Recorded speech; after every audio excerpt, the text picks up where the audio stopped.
오늘 우리 마가복음 12장 1절에서 12절 말씀을 가지고 우리 포도원 농부 비유라는 제목으로 함께 말씀을 나누고자 합니다. 먼저 지금 우리 청소년부 또 청년부 아이들이라고 하면 안 되겠네요. 청년들도 있으니까 수련회를 시작했습니다.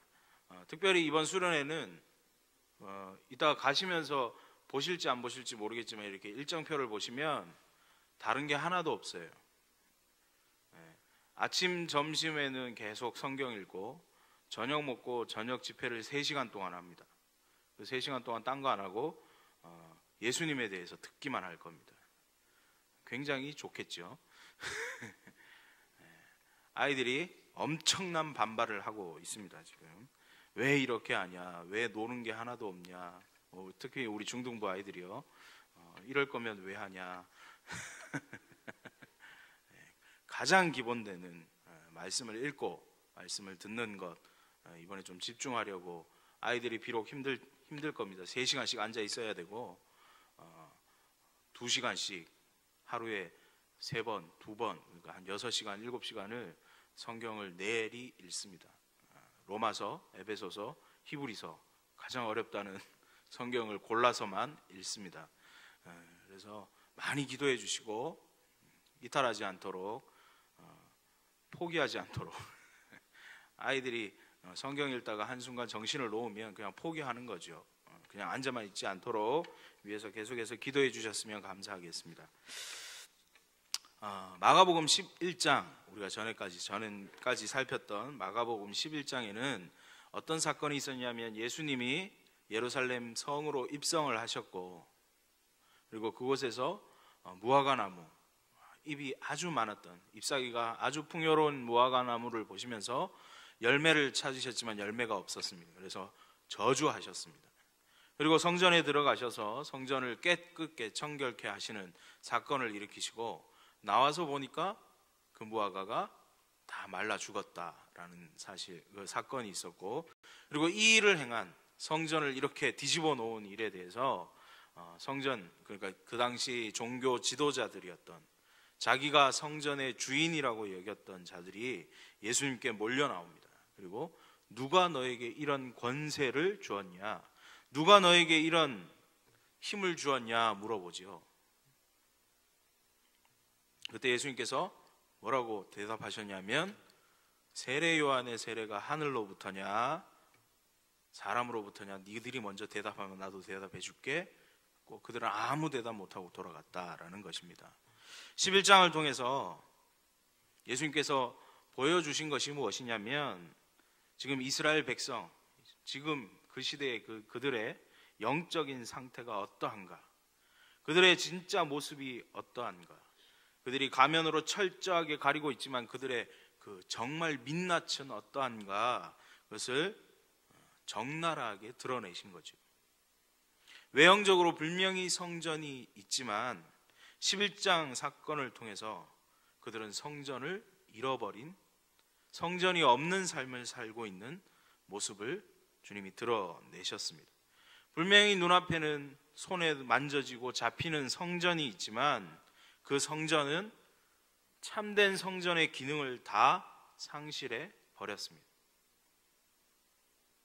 그것이 바로 11장에서 예수님이 드러내신 바입니다. 그리고 오늘 12장 말씀을 통해서 예수님은 성전의 주인, 자기들이 성전의 주인이다라고 주장하고 있는, 자기들이 성전의 주인 행세를 하고 있는 이스라엘 종교 지도자들의 진짜 모습, 그들의 실체에 대해서 오늘 이 비유를 통해서 보여주십니다. 오늘 1절 말씀을 보시면 예수께서 비유로 그들에게 말씀하시되, 한 사람이 포도원을 만들어 산 울타리로 두르고 즙자는 틀을 만들고 망대를 지어서 농부들에게 새로 주고 타국에 갔더니 라고 비유를 말씀하십니다. 이거 흔히 말하는 포도원 농부의 비유입니다. 이 비유에서 포도원의 소유가 누구냐, 소유자가 누구냐, 1절 말씀에 불명하게 드러납니다. 포도원의 소유자는 포도원을 만든 사람이에요. 이 포도원을 만든 사람, 포도원의 소유자는 포도원을 만들고 산 울타리를 두르고 즙 짜는 틀을 만들고 망대도 세웠습니다. 그리고 난 후에 이 주인은 포도원에서 일할 농부들을 모았습니다. 이 농부들은 포도원의 주인이 아닙니다. 소위 소작농들이죠. 소작농이라는 것이 무엇입니까? 바로 이 포도원 주인에게 계약을 맺은 사람들이에요. 그들이 포도원의 주인이 아니라 주인이 따로 있고 자신의 노동력을 제공해서 열매를 맺게 하고 열매를 거두어 드리고 난 후에 일정한 정해진 대가를 지불받는 사람들이 바로 이 농부들입니다. 소작농이었습니다. 그래서 이 소작농들은 자신의 수고와 자신의 열심으로 열매를 거두지만 반드시 계약에 따라서 명시된 대로 일정 수준의 세를 혹은 돈을 혹은 열매를 주인에게 주거나 혹은 주인이 자신들에게 일정한 대가를 주는 그런 계약을 맺은 겁니다. 그래서 주인과 소작농이 구별되는 것은 바로 이 계약이죠. 계약. 그런데 이 다른 농작물과 달리 포도원은 좀 다르다 그래요. 현지에서, 그러니까 이스라엘 현지에서도 포도원을 새로 만들었다, 새 포도원을 만들면 수확이 바로 나지 않는다는 거예요. 그래서 보통 그때 당시, 지금도 그렇지만 대개는 4년 정도는 세를 면제한다 그래요. 4년 동안은 이렇게 상품으로서의 가치 있는 열매가 나지 않기 때문에 4년 동안은 세를 내지 않고 4년 동안은 그냥 보내다가 4년이 지나면 그때부터 이제 세를 받거나 혹은 세를 내거나 혹은 정산을 하는 그런 시스템이 되어 있다 그래요. 그래서 2절에 보면 2절에 때가 이르매라는 것은 바로 이 4년이 흐르고 난 후에라는 겁니다. 정산을 하지 않고 4년 그냥 묵혀뒀던 때를 지나서 이제는 세를 내야 하는 때, 세를 면제하는 기간이 끝난 그때라는 의미입니다. 이제 포도원에서 나는 모든 소출, 포도원에서 나는 모든 열매에 대해서 합당한 세를 정산해야 할 시기가 되었다라는 것입니다. 그래서 주인은 이 농부들, 자기의 소작농들과 계약한 대로 그 세를 받기 위해서, 소작료를 받기 위해서 종을 보냅니다. 여기까지는 우리가 흔히 아는 특별할 것 없는 이야기입니다. 그런데 농부들의 반응이 지금부터 특별해집니다. 3절 말씀, 그들이 종을 잡아 심히 때리고 거저 보내었거늘. 농부들은 자신이 바쳐야 할 세 대신에, 돈 대신에 주인이 보낸 종을 잡아서 심하게 때렸습니다. 그리고 빈손으로 보냈습니다. 이것은 명백한 계약 위반입니다. 명백한 범죄 행위입니다. 주인이 다시 종을 보냈습니다. 그런데 이번에는 머리에 상처들을 내고 능욕까지 해서 또 빈손으로 보냈습니다. 주인이요, 또 종을 보냅니다. 또 종을 보냅니다. 그런데 농부들의 반응이 달라지지 않습니다. 달라집니다. 더 심해집니다. 보통 이 정도 하면 주인이 이제는 경고만으로 그치지 않죠. 이제 종을 보내는 것으로 끝나는 것이 아니라 이제는 힘을 쓰게 되어 있습니다. 그런데 이 주인은 좀 특이해요. 힘을 쓰지 않습니다. 폭력을 행사하지 않습니다. 세를 받기 위해서 계속 종을 보냅니다. 어떤 종은 죽어서 돌아옵니다. 어떤 종은 맞아서 돌아옵니다. 그 모든 종들이 빈손으로 돌아옵니다. 주인은 당장 농부들을 응징하기 위해서 무력을 동원해야 함에도 불구하고 이 주인은 그렇게 하지 않습니다. 계속 종들만 보냅니다. 왜 그렇습니까? 이 비유의 스토리는 지금 이스라엘에 대한 이야기이기 때문입니다. 이스라엘 역사가 그러했기 때문이에요. 이스라엘 역사 속에 하나님은 이스라엘을 돌이키기 위해서, 이스라엘이 정말 하나님의 백성이 되게 하기 위해서 계속해서 자신의 종들을 보내셨습니다. 그러나 이스라엘은 그 종들을 어떻게 했습니까? 더러는 때리고, 더러는 능욕하고, 더러는 죽이기도 하고, 그 역사를 계속해서 되풀이합니다. 그럼에도 불구하고 주인은 계속 종들을 보냅니다. 그러다가 드디어 6절에 주인이 큰 결심을 하나 하죠. 이제 한 사람이 남았으니 곧 그가 사랑하는 아들이라.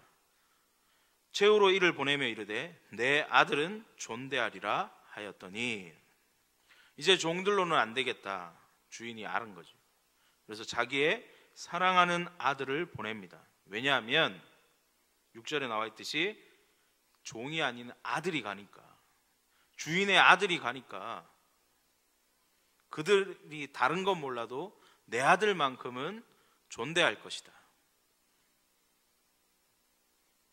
그런데 그 주인의 희망은 7절 그리고 8절 말씀을 보시면 여지없이 무너지는 것을 볼 수 있습니다.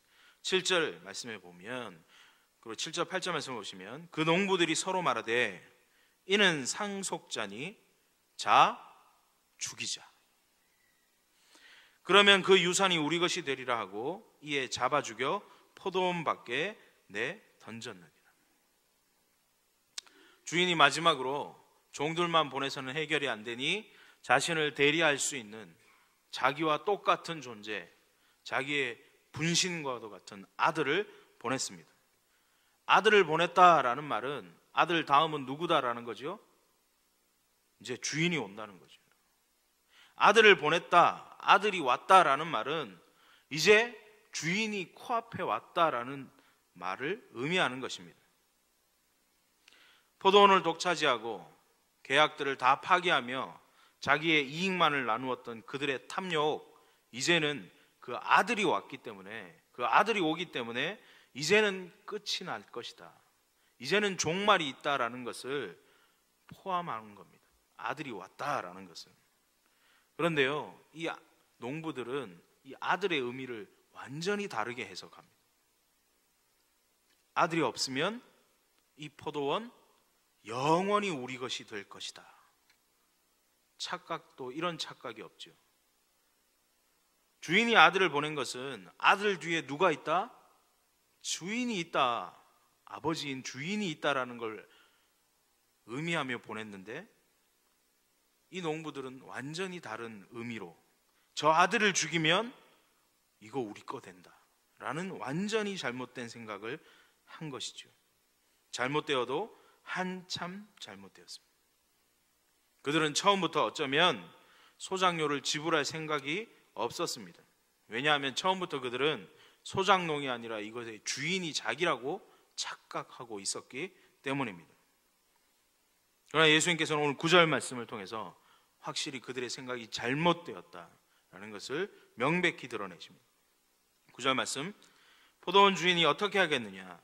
와서 그 농부들을 진멸하고 포도원을 다른 사람들에게 주리라. 포도원 주인의 생각과 이 농부들의 생각이 처음부터 달랐음을 알 수 있습니다. 농부들은 처음부터 주인을 주인으로 대우할 생각이 없었습니다. 아니, 그가 주인이라고 인정하지 않았습니다. 오직 자신들과 자신의 탐욕만이 자신의 주인이었습니다. 이 비유를 통해서 나타나는 이 농부들의 탐욕, 이 농부들의 착각은 이스라엘 지금 종교 지도자들의 탐욕, 이스라엘 종교 지도자들의 착각과 겹쳐져 있습니다. 이 비유를 통해서 예수님은 바로 이들의 실체, 이들의 민낯을 드러내시고 통렬히 비난하고 비판하고 계시는 겁니다. 주님께서 말씀하시는 이 비유의 핵심이 어디 있습니까? 바로 10절과 11절 말씀입니다. 너희가 성경의 건축자들이 버린 돌이 모퉁이의 머릿돌이 되었나니 이것은 주로 말미암아 된 것이요 우리 눈에 놀랍다함을 읽어보지 못하였느냐 하시니라. 지금 이 비유를 말씀하시는 장소가 어디냐면 예루살렘 성전이었습니다. 이 예루살렘 성전에서 주인 노릇하며 자기들이 이 예루살렘의 주인이다 이야기하는 그들 앞에서 예수님은 자신이 머릿돌 대신 내가 바로 머릿돌이 된다. 동시에 너희들은 절대로 이 성전의 참된 주인이 될 수 없다라는 것을 이 비유를 통해서 드러내십니다. 주님께서 오늘 이 비유를 통해서 그때 당시 종교 지도자들, 착각 가운데 살아가던 그들 한계와 허상 다 보여주시고 드러내셨는데, 사실 이 모습이 그 시대를 살아갔던 그들의 모습이기도 하지만 오늘 우리의 모습이기도 하다는 것입니다.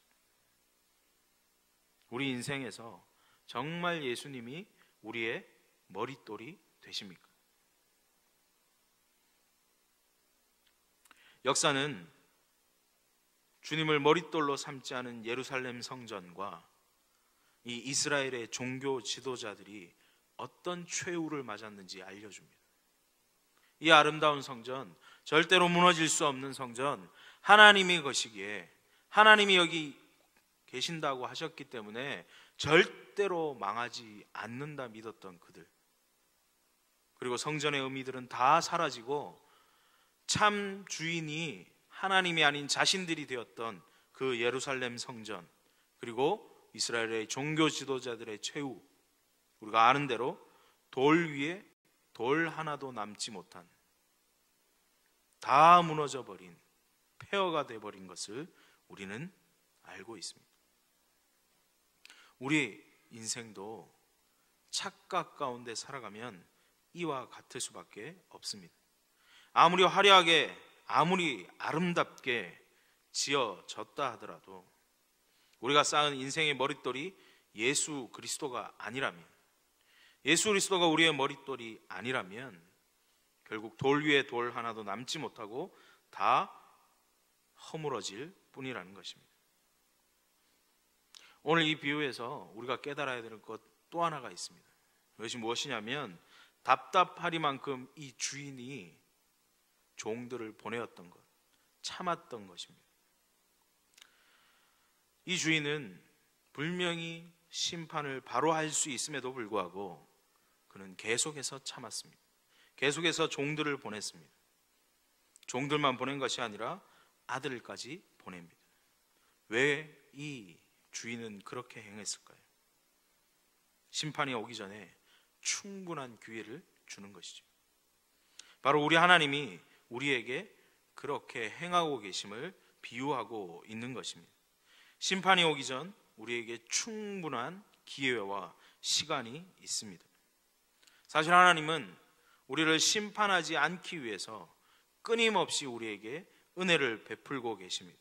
그리고 끊임없이 우리에게 말씀하고 계십니다. 우리 각 사람에게, 한 사람 한 사람에게 여러 모양으로, 여러 사람들을 통해서, 또 여러 가지 방법을 통해서 우리에게 끊임없이 이야기하십니다. 무엇보다 성령께서 탄식하시며 우리에게 말씀하고 계십니다. 이 시간이 우리가 회복할 수 있는 마지막 기회의 시간입니다. 이 기회가 끝없이 영원히 주어지면 좋겠지만 오늘 비유에서도 결국 때가 있습니다.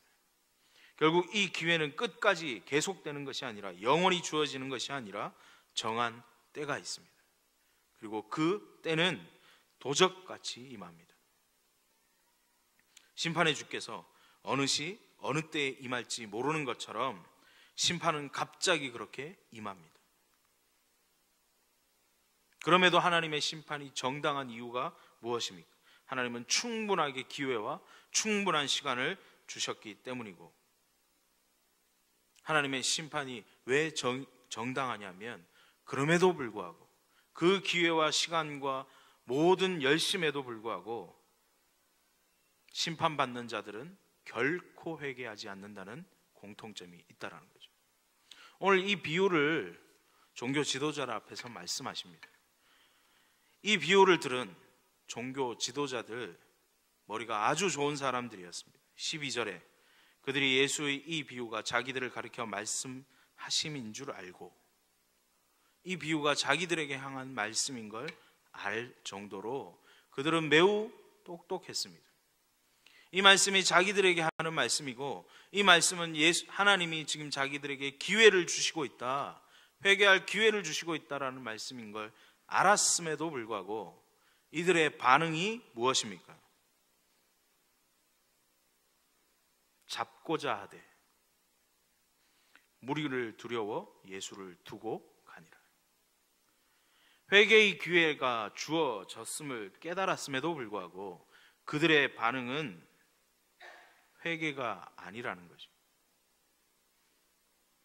모든 죄를 용서받을 수 있는 기회가 있음에도 불구하고 그들은 돌이키지 않습니다. 오히려 자기의 죄를 드러내고 자기의 민낯을 드러내는 예수를 잡고자 했습니다. 예수를 죽이고자 했습니다. 자신의 죄를 덮고자 했다는 것입니다. 우리는 심판이 갑자기 임한다라는 것을 믿어야 합니다. 그리고 이 심판이 갑자기 임하기에 불의한 청지기가 아닌 선한 청지기로 사는 것 미루어서는 안 됩니다. 예수님은 바로 예수 그리스도의 생명을 우리의 죄값으로 지불하시고 우리에게 생명을 주셨기 때문입니다. 그러기에 우리는 나는 내 것이다, 나는 나의 것이다, 내가 나의 삶의 주인이다 말할 수 없습니다. 내 남은 생명을 어떻게 무엇으로 이 은혜 가운데 살아갈까? 이 하나님의 놀라우신 사랑을 어떻게 하면 전하며 살아갈까? 거룩한 고민을 하며 살아가야 한다는 것입니다. 비록 지금은 부족한 알미지만, 지금은 부족한 깨달음이지만 하나님께서 내게 주신 포도원, 이건 내게 아니라 하나님이 나에게 맡긴 포도원이다 깨닫게 되면 오늘 이 농부들처럼 하는 것이 아니라 정직한 청지기처럼 일하는 우리가 되기를 소원합니다. 그렇게 할 때 하나님께서는 우리의 영적인 눈을 더 열어주셔서 우리의 가정이, 우리의 직장이, 그리고 우리의 교회가, 우리의 모든 삶이 하나님이 우리에게 맡기신 포도원임을 깨닫게 될 것입니다. 그날 우리는 꼭 하나님을 만나게 됩니다. 우리 한 사람 한 사람 피할 수 없게 하나님과 만나게 됩니다. 그때 이 불의한 농부 같은 것이라는 평가가 아닌 신실한 청지기였다, 착한 종이었다 칭찬받는 우리 한 사람 한 사람 되기를 축원합니다. 기도하겠습니다.